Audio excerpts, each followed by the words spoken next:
నన్ను వెతుక్కుంటూ వస్తున్నట్టుంది. ఇక నేను వెళ్ళిపోవాలి.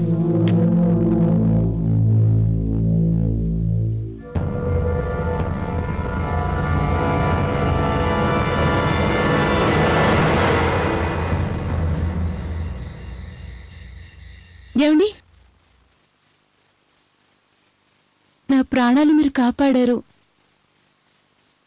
అందుకేం చెప్పాలో నాకు తెలియడం లేదు. తుంప మునిగింది, పని అవ్వలేదు గాని పట్టుబడిపోయారు. గాడిదలకు కూడా మీకంటే ఎక్కువ తెలివి ఉంటుందిరా.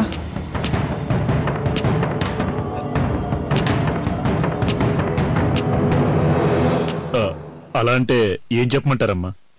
మా దగ్గర తుపాకీ కూడా ఉంది గాని.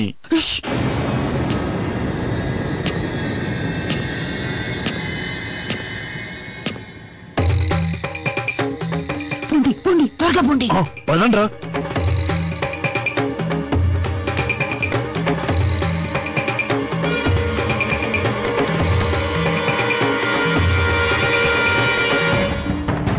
ఇక్కడేం చేస్తున్నావు నువ్వు?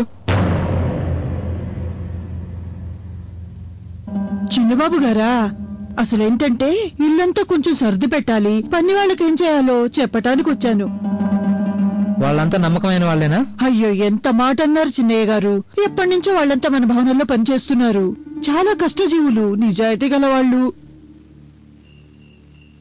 అసలు సంగతి ఏంటండి, ఇవాళ కొత్తగా మీరు నన్ను ప్రశ్నిస్తున్నారు? ఇవాళ కొందరు మనుషులు ఆ పిల్లని ఆ పిల్ల పేరేంటి? లలిత. కొందరు లలితను ఎత్తుపోవడానికి ప్రయత్నించారు. అయ్యో, ఆ కుర్రదాన్నా?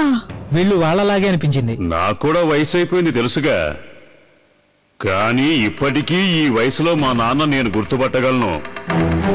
నువ్వేమో యువకుడివి, నా పక్క నుంచి నేనెవరో కూడా తెలియనట్టు వెళ్ళిపోతున్నావే. అంత పెద్దోడివైపోయావా నువ్వు? అట్నుంచి వస్తున్నారేంటి తమరు? నిన్న రాత్రి మీరెక్కడా?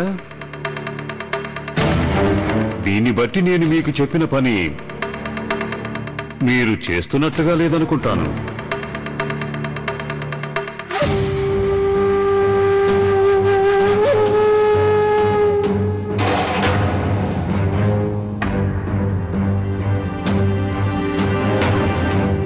నిజమే కదా చిన్నబాబు? ఆ విషయంలో ఇంతవరకు నువ్వు అసలు ఏం చేయలేదు. ఊరికే టైం వేస్ట్. గుంట మునిగింది కదా, ఈ గుంట కథ నిన్ననే ముగిసిపోయేది. కానీ మన చిన్నయ్య గారు వచ్చి అంతా చెడగొట్టేశారు పెద్ద బాబు. ఉంచేశారు. గుంటది బతికిపోయింది. కానీ ఎన్నాళ్ళు తప్పించుకుంటుందో నేను చూస్తా. తెగవాగిదాన్ని నోరుని మూయించేస్తాను. మీరు కొంచెం ఓపిక పట్టండి. ఓపిక పట్టడం మనకు అసలు అలవాటు లేదు, తెలుసు కదా. ఓపిక పట్టకపోతే పని ఎట్టా జరుగుద్ది?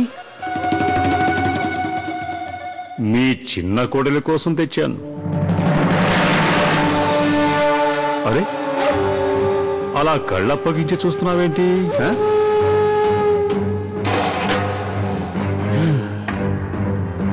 ఇప్పుడు జరుగుతున్న దానికి నువ్వే ముఖ్యమైన కారణం. నీ ముద్దుల కొడుకు అలా చేస్తున్నాడంటే అందుకు నువ్వే కారణం.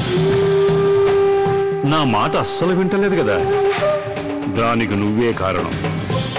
మీ అబ్బాయి గనక నా మాట వినకపోతే మన చిన్న కోడలి పిల్ల నా మాట విని తీరాల్సిందే. ఈ రోజు నుంచి తమరి చిన్న కోడలు భర్త ఉన్నదానిలాగా బొట్టు పెట్టుకోకూడదు.